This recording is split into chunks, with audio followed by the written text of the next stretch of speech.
Hi Cancer, I'm Anisha. You can write to me at tarotbyanisha@gmail.com. You can also visit my website www.tarotbyanisha.com, and this is your monthly forecast for February 2016. Cancerians, we begin the month with Mars squaring Sun, that is aspecting a part of your chart that speaks about creativity, it speaks about children, it speaks about love, romance, and some amount of family time as well.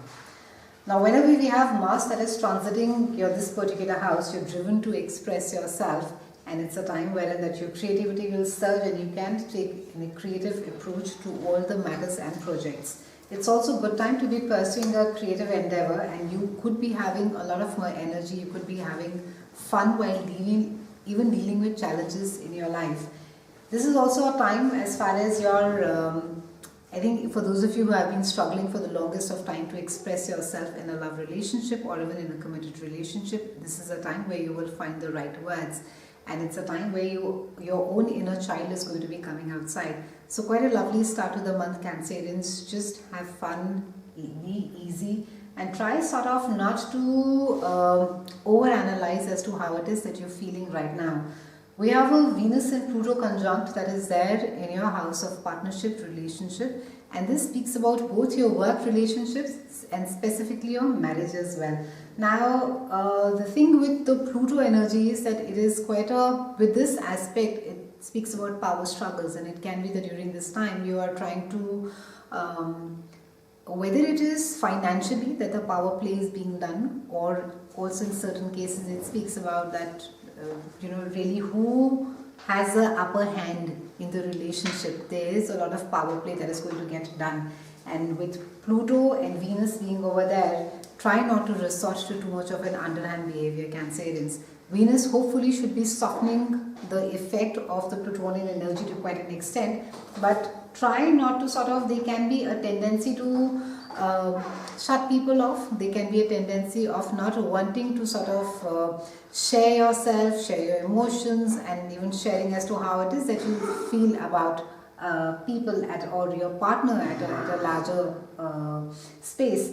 But this is a time wherein that try and make an extra effort to keep all your communication opens. Resentments can tend to be unexpressed during this time, and they will just build up and blow up later. So try and take an early action and try and ensure that you are not shutting the other person off when you're speaking. And navigating Pluto and a Venus transit, it's it just speaks about letting go. It's not really a time to be holding on to grudges. It's not a great time to be thinking that, oh, now I'm not going to be letting this person get away because he or she has harmed me. And you are going to be finding this entire exercise of being rigid. That is, if you choose to be rigid and if you refuse to let go, you'll find it extremely painful and you'll find it quite emotionally exhausting. And it's a time, Cancerians, that you can expect someone quite unconventional, quite interesting, exciting come into your life.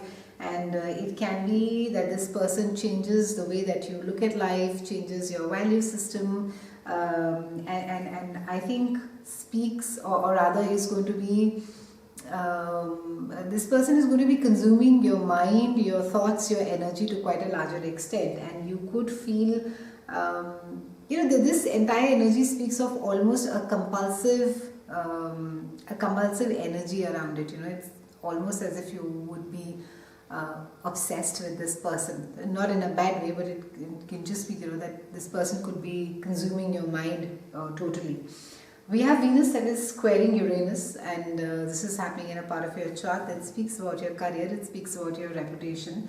And during this cycle, your career direction can begin to change, and your relationships with authority can be they can be a little bit challenging. And it's not a time, Cancerians, where you're going to be enjoying taking orders from people. So try your best to avoid impulsive action, not just action, I would say even decision making. Try not to be too impulsive and say, oh, I'm not putting up with this nonsense, and how dare so and so speak with me, and I'm so good at my work. Try and just step back a bit and detach yourself and not take things too personally or even feedback too personally. And for some of you, it can also be that you can recognize your own talents, and you may be quite excited about maybe just doing your own thing. You may just feel quite excited about maybe turning into an entrepreneur. Maybe you'll just decide that, oh, I need to be doing things my own way, and that your talent really has a potential, a commercial potential outside. We have a new moon, and this new moon is aspecting mid-month, and it speaks about empowerment. It speaks about a time to focus on intimacy, a time to focus on things, as well as how it is that you really share yourself, how it is that you share your resources, and how it is that you are in the intimate relationship. And because it's a new moon, it's speaking about newer opportunities. It's a time wherein that it's a good time as well to be starting a new financial plan. It's a time to be maybe taking out a loan, consolidating, or generally redoing your finances and seeing as to where and how things stand. We have Sun that is conjuncting Neptune around the 20th, and this is once a year transit that happens, and it's lighting up a part of your chart that speaks about travel. It speaks about higher mind consciousness, and it is also speaking about learning. So the entire the gist of this Sun and the Neptune transit is speaking about your overall perspective on life that seems to be expanding, and it speaks about you embracing the unusual, mystical, or even spiritual philosophies.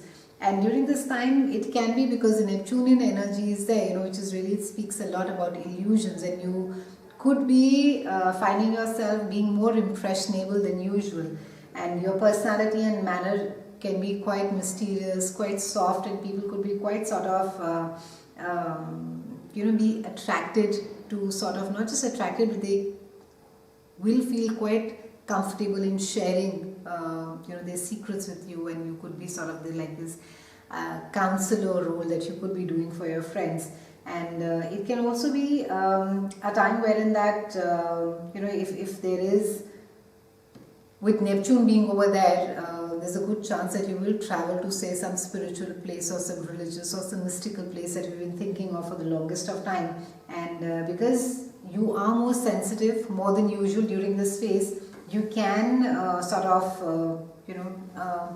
feel that you are able to make a sacrifice for a friend or for a loved one, and quietly you're sort of doing it for this person. However, try and sort of be careful about deception and betrayal, because with Neptune being over there, it can be that certain information is not coming to you, you do not have clarity upon something. So try and sort of be a little careful about the decisions that you take during this time. And it can be that, because there's this entire identity crisis and more clarity that is coming to you. It can be that as this transit gets over, you'll have a better clarity about yourself and what it is that you really, in which direction that you want to head. And because it's a time for of illusion, of inspiration for people who are there in the creative fields, it can be an absolutely, some of your best works can get produced during this time. It's been a pleasure speaking with you, Cancerians. I'll see you again soon next month, and thank you so much for watching.